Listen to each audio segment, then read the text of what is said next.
Oke, teman-teman, di sini kita mendengarkan sedikit edukasi dari saudari kita Rini Bedoyo mengenai cawe-cawe Pak Jokowi dalam pilkada di tahun 2024 ini. Masa jabatan Pak Jokowi telah selesai. Akhirnya Pak Jokowi turun gunung dan melakukan kampanye mendukung salah satu paslon. Nah, mari kita dengarkan dan mari kita simak. Gunungnya Pak Jokowi ke kampanye pilkada menandakan sesuatu. Ini menandakan ada sesuatu yang nggak beres. Ada sesuatu yang meleset dalam kampanye Pak Ahmad Lutfi dan Gustaf Yassin di Pilkada Jawa Tengah.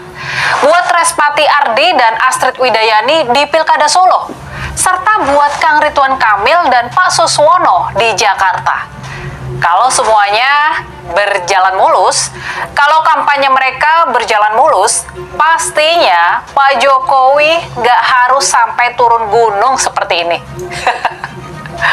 Bener nggak? Makanya kita mestinya senang mendengar Pak Jokowi ikut turun gelanggang. Pak Jokowi mau ikut turun berkampanye di ajang pilkada. Ini adalah pertanda.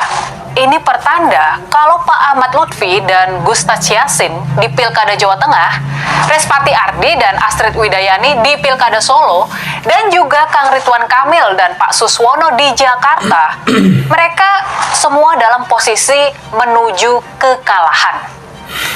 Mereka tercecer di survei-survei sehingga mereka butuh bantuan dari luar buat menyelamatkan peluang mereka. Memang wajar kalau kita jadi waspada dan juga agak was-was dengan turun gelanggangnya Pak Jokowi ini. Kita juga mesti was-was dan waspada dengan indikasi adanya permainan aparat dan ASN dalam ajang pilkada kali ini.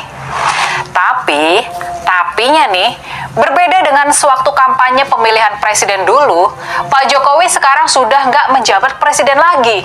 Pak Jokowi nggak punya kekuasaan sebesar dulu sewaktu memainkan Pilpres 2024. Sekarang kendali ada di Pak Prabowo, di Presiden Prabowo yang justru pergi ke luar negeri, pergi meninggalkan Indonesia justru di saat-saat akhir pilkada menjelang masa pencoblosan. Kepergian Pak Prabowo mengindikasikan dia nggak mau cawe-cawe di pilkada kali ini. Memang sempat beredar video Pak Prabowo memberikan endorsement buat Pak Ahmad Lutfi dan Tas Yassin. Tapinya nih, tampaknya bentuk dukungan Presiden Prabowo cuma sebatas itu saja. Selebihnya Pak Prabowo masih konsisten sama komitmennya buat nggak ikut campur soal pilkada. Bahkan Kementerian Dalam Negeri sudah sepakat dengan DPR RI supaya mengucurkan bantuan sosial. Pengucuran bansos dari pemerintah dihentikan sementara selama pilkada tengah berlangsung. Lalu, pertanyaan kita berikutnya, ini pertanyaan pentingnya.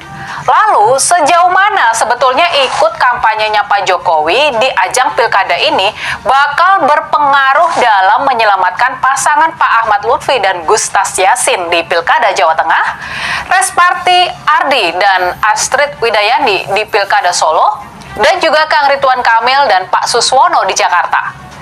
Sejauh mana turun gunungnya Pak Jokowi di arena kampanye bisa meningkatkan perolehan suara mereka? Apakah kita yakin sokongan Pak Jokowi bakal diikuti sama rakyat? Atau mungkinkah sokongan Pak Jokowi malah membuat rakyat semakin muak? Gimana kalau menurut kalian? Yakin kalau dukungan Pak Jokowi masih ampuh buat memenangkan pilkada? Gimana kalau kejadiannya malah sebaliknya? Oke, seperti biasa, tulis pendapat dan analisa kalian. Oke, kembali lagi di channel dengan saya. Tentunya Pak Jokowi turun gunung mendukung salah satu paslon, yaitu Muhammad Lutfi dalam pilkada di tahun 2024 ini. Tentunya ini salah satu cawe-cawe Pak Jokowi dalam pilkada serentak. Ini namanya ketakutan atau hanya mempersiapkan Gibran di tahun 2029 ketika nanti Gibran bisa mencalonkan diri sebagai calon presiden di waktu habisnya nanti masa jabatannya di 2029. Memang kalau kita lihat dalam Pilpres di 2024 kemarin, memang kekuasaan Pak Jokowi masih di tangannya karena beliau masih menjabat sebagai Presiden Republik Indonesia. Nah, sekarang bahwasanya beliau sudah berhenti menjabat sebagai presiden, apakah power dari Jokowi bisa meningkatkan elektabilitas calon yang telah didukung oleh beliau di saat berkampanye? Dan bahkan memang kalau kita lihat Jokowi sangat terang-terangan mendukung salah satu paslon dalam pilkada di tahun 2024 ini. Tentunya kalau kita lihat dukungan dari Jokowi yaitu Ridwan Kamil di DKI Jakarta dan di Jawa Tengah ada Lufi, bisa dikatakan bahwasannya mereka sangat takut kalah sehingga mereka meminta dukungan dari orang lain. Ya, sebenarnya sah-sah saja ketika mereka mendapatkan dukungan dari Jokowi, karena Jokowi bukanlah lagi jadi presiden melainkan sebagai masyarakat biasa dan sebagai warga negarawan. Ya, kalaupun Pak Jokowi memiliki prinsip untuk kedepannya untuk mempersiapkan anaknya di tahun 2029, itu sebenarnya hak beliau sebagai ayah. Tetapi kalau kita lihat memang cawe-cawe sekarang yang diperlakukan oleh Pak Jokowi memang banyak intervensi seperti tahun-tahun sebelumnya yang mendukung salah satu paslon yaitu paslon nomor 2. Dan saat ini juga pesan dari Pak Jokowi waktu dulu, jangan pilih pemimpin yang melakukan kecurangan. Tetapi saya tidak mengatakan bahwasanya Jokowi melakukan kampanye ini hanyalah sebuah kecurangan. Tetapi kalau kita analisis bahwasanya ketika Pak Jokowi turun gunung, artinya beliau ada prinsip dan ada impact yang harus dia ambil ketika mendukung salah satu paslon.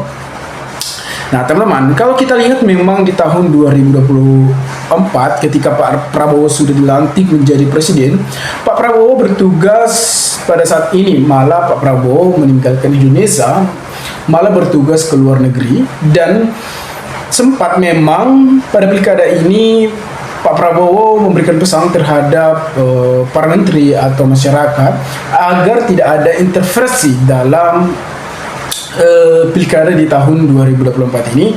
Bahkan untuk bansos pun pada tahap pilkada ini saat ini diberhentikan karena takutnya ada kecurangan menggunakan bansos tersebut.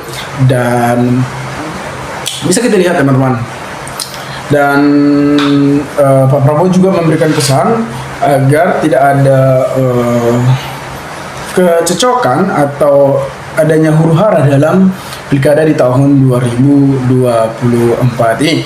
Nah, kalau kita lihat memang banyak sekali, ya tidak hanya sekali, tetapi banyak yang menggunakan adanya uang pajar, uang apa, tentunya banyak, teman-teman. Saya tidak mengatakan bahwasannya salah satu paslon dari 01, 02, 03 itu sebenarnya urusan mereka. Dan saran saya, siapapun sebenarnya pemimpinnya, tentunya kita mendoakan agar pemimpin yang menang adalah memiliki integritas yang tinggi dan konsisten dengan perkataannya, mewujudkan bagaimana kedepannya kota tersebut, apakah ada program-program yang menarik bagi masyarakat, bukan hanya sekedar dapat endorsan dan senang. Memang sempat ketika Lutfi juga mendapatkan endorsan dari Prabowo Subianto, Presiden Republik Indonesia, bahwasanya mendukung Muhammad Lutfi, bukan arti ketika masyarakat dapat dukungan tersebut masyarakat tergiur, tetapi bagaimana masyarakat juga menilai berapa tingkat integritasnya dan berapa tingkat IQ-nya dan berapa tingkat kepeduliannya terhadap masyarakat. Karena kalau kita lihat juga rekam jejak dari Lutfi atau Andika Perkasa ataupun Ridwan Kamil, nah apalagi Ridwan Kamil yang saat ini viral di media sosial mengenai pelecehan yang ngatatai janda, itu sebenarnya tidak wajar bagi Rizwan, karena itu adalah salah satu kesedihan bagi masyarakat para janda-janda. Belum tentu kalau kita lihat memang para janda-janda tersebut mereka kesepian, mereka butuh nafkah, itu sebenarnya perkataan dari Zulkarnain itu tidak layak sebagai contoh, apalagi Jokowi mendukung atau membangga-banggakan Ridwan Kamil karena pendidikannya sangat tinggi. Itulah tandanya ketika kita memiliki pendidikan tetapi kita tidak memiliki etika atau moral, ya percuma pendidikan yang kita dari saat selama ini. Nah, teman-teman, mungkin sekian video ini. Jika ada pertanyaan atau tanggapan teman-teman, maka berikanlah tanggapan teman-teman di kolom komentar agar kita bisa saling tukar pikiran satu antara lain. Salam inspirasi, salam NKRI. Songka TV melaporkan.